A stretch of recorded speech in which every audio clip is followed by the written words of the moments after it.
Antras dalykas. Šalies moksleiviai per pamokas įgyjamas gamtos mokslų žinias nuo šiol turės gerokai daugiau galimybių patikrinti praktiškai, eksperimentuodami ir gamtoje slypinčias paslaptis atskleisdami tiriamaisiais darbais. Visus Lietuvos gimnazijų bei dalies vidurinių profesinių mokyklų fizikos, chemijos ir biologijos mokslų kabinetus pasiekė šiuolaikiškų priemonių komplektai, kurio kiekvieno vertė apie 70 000 litų. Mokyklos rinkosi modernius mikroskopus ir preparatus, kompiuterinę laboratorijų įrangą su įtampos, slėgio, triukšmo lygio, temperatūros ir kitais jutikliais, įvairius rinkinius laboratoriniams darbams atlikti. Tų priemonių gavimo tikslas yra toks, kad pagerinti mokinių eksperimentavimo įgūdžius. Pasak pašnekovo, eksperimentinė veikla mokykloje kol kas nėra kasdienė. Tikimasi, kad praktiniai tiriamieji darbai sudomins mokinius, leis prasmingiau ir giliau mokytis gamtos mokslų. Galbūt tai turės įtakos ir renkantis studijas. Daugiau tiriamosios veiklos numato ir atnaujintos mokyklų biologijos, chemijos, fizikos programos. Kad pamoka būtų įdomi ir naudinga, daug priklauso nuo mokytojo įgūdžių.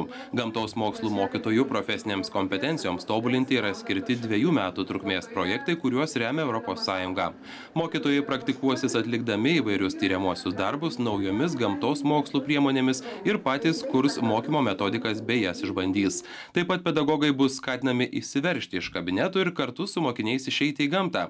Projekto autoriai juokauja, mokykloje puikiai išstudijuojame uodo kojos 3 narelį, tačiau pamirštame, kas tos kojos šeimininkas.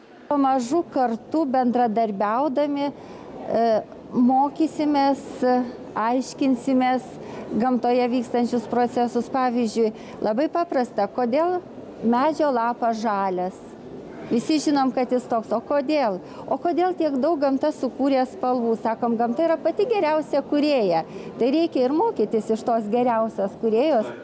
Dar vienas projektas, kurio tikslas populiarinti gamtos mokslus, biotechnologijos ir kūrybinis mąstymas. Šis projektas skirtas supažindinti mokytojus su biotechnologijų pasiekimais ir naujovėmis, be to pedagogai mokysis gamtos mokslų užduočių kūrimo metodikos. Biologijos, chemijos, fizikos 5–12 klasių mokytojai, norintys dalyvauti projektuose, gali registruotis internetu www.gamtosmokslai.lt. Kokybiškesnį ir įdomesnį mokymą skatinantis projektai remiami Lietuvos Respublikos švietimo ir mokslo ministerijos, finansuojami iš Europos socialinio fondo ir Lietuvos Respublikos biudžeto lėšų.